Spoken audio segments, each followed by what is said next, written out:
Bom, o nosso projeto que a gente vai apresentar vai ser sobre os neutralizadores dinâmicos de vibrações. Bom, agora eu vou falar um pouquinho sobre os objetivos do experimento.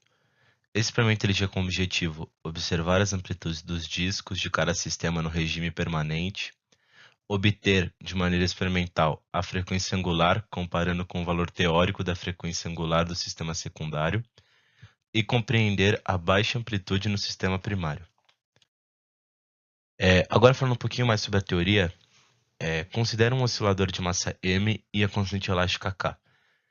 Quando esse oscilador é submetido a uma força externa F de t periódica, o movimento do oscilador no regime permanente irá se comportar analogamente ao movimento harmônico simples, na qual a amplitude pode ser expressa por essa fórmula.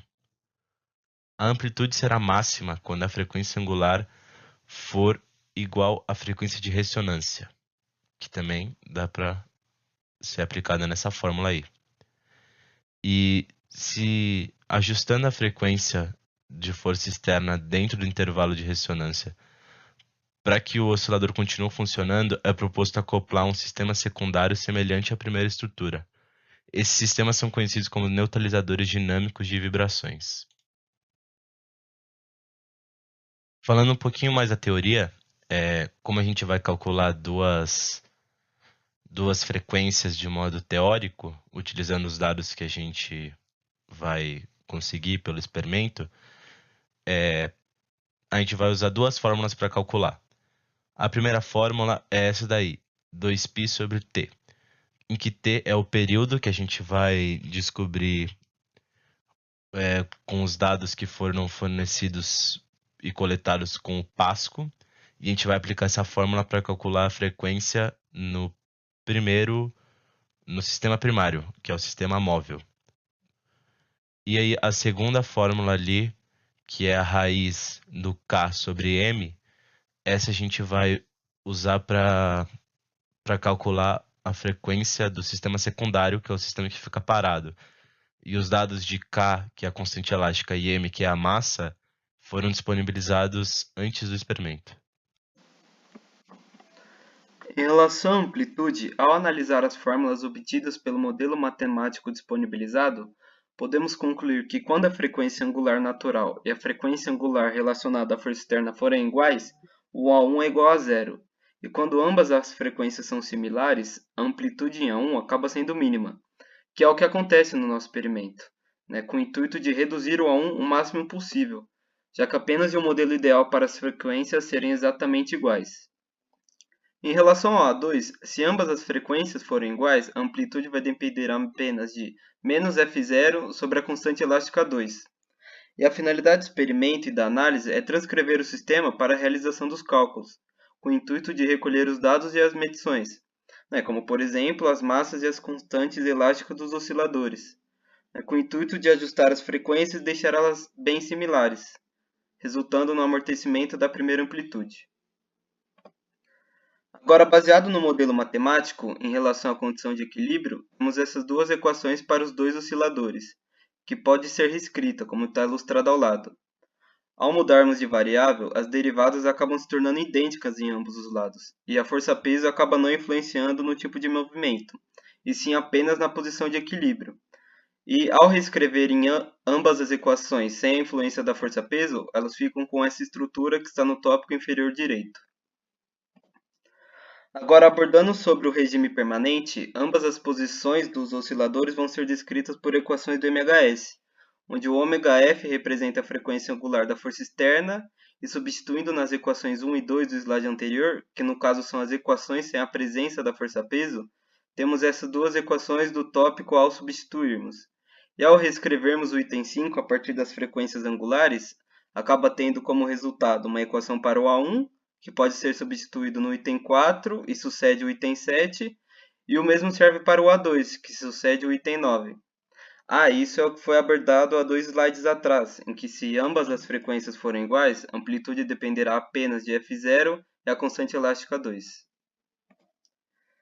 Com isso, ao substituirmos a equação do A2 com ambas as frequências no regime permanente, a posição do segundo oscilador dependerá apenas de menos F0 sobre K2, que tem nexo, já que no experimento, que é demonstrado no vídeo, há uma força produzida pelo motor, que faz o sistema entrar em movimento, até que o segundo oscilador equipare a frequência produzida pelo motor, resultando no amortecimento do primeiro oscilador. Bom, os materiais utilizados no experimento foram 2 discos de acrílico para simular, né, os sistemas primário e secundário, molas helicoidais, um motor para simular a força periódica externa e 2 sensores da Pasco, como pode ser visto nessas duas imagens. E para a gente realizar o experimento foram fornecidos alguns dados. No sistema primário, a massa do disco era de 77 gramas e a constante da mola 15 Nm por metro. Já no sistema secundário, a massa era de 103 gramas e a constante 10 Nm por metro. Outro dado que foi fornecido foi a tensão do motor externo. Essa tensão a gente regulou no motor e ela foi dada que o valor é de 12 volts. Bom, aqui tem o gráfico do sistema primário, o gráfico da posição pelo tempo. No gráfico é possível ver que a posição varia muito pouco, vai mais ou menos ali do 15,3 centímetros até o 15,7. E isso já era previsto, né, na teoria e era um dos objetivos do experimento, fazer com que o sistema primário tivesse uma variação baixa na posição, né, na amplitude. E esse é o gráfico do sistema secundário, da posição pelo tempo. Nessa imagem aqui não está o gráfico completo. Aqui só está representado o momento em que ele entra em movimento harmônico simples, né? Ou seja, o regime permanente. Ele começa no regime transitório e depois vai para o regime permanente, que é o MHS. E aí foi nesse intervalo que está mais escuro aqui no gráfico que foi medido o período. Bom, e a partir do gráfico anterior, né, foi medido o período e que está representado nessa fórmula, né, 70,088, que foi o tempo final, menos 60,563, que foi o tempo inicial, dividido pelo número de oscilações. E aí o período, né, foi 0,595 segundos. Com esse dado, a gente conseguiu descobrir a frequência angular experimental, que foi de 10,55 radiano por segundo. E com os dados fornecidos, também foi possível calcular a frequência angular do sistema secundário teórica, que é a raiz, né, da constante dividido pela massa. A constante foi dada, 10 newtons por metro, a massa também, 103 gramas. Com isso, o valor da frequência angular do sistema secundário, né, o valor teórico, é 9,58 radiano por segundo. Assim, foi determinado o erro experimental, que foi de aproximadamente 10%. Bom, aqui a gente trouxe também um resumo com essa tabela de resultados, que todos já foram apresentados anteriormente nessa gravação, mas eu trago aqui uma ressalva para a amplitude do sistema primário e para a diferença percentual, que é o erro, de apenas 10%, que já já a gente vai discutir um pouco sobre esses resultados. Aqui são as equações da posição do disco do sistema primário e a equação da posição do disco no sistema secundário.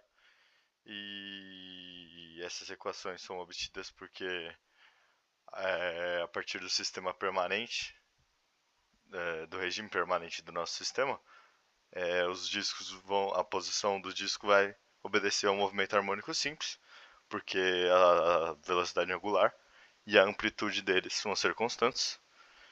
E assim são obtidas essas equações. Já nas conclusões, a gente pode dizer que o resultado é muito satisfatório, uma vez que o erro foi um erro bem baixo. E principalmente foi satisfatório porque o nosso experimento, o objetivo principal dele era minimizar a amplitude do disco do nosso sistema primário. E a gente conseguiu uma amplitude de 1,8 milímetros, né, praticamente 2 milímetros, que é uma amplitude muito baixa. Então, o resultado é satisfatório. E também falar um pouquinho dessas equações que eu apresentei no último slide, elas também mostram que as forças externas atuantes do sistema primário são iguais às forças do sistema secundário, que vai ser a força do motor. Isso explica porque a baixa amplitude e também foi explicado na parte da teoria. E é isso, essa é a nossa apresentação. Muito obrigado a todos que prestaram atenção.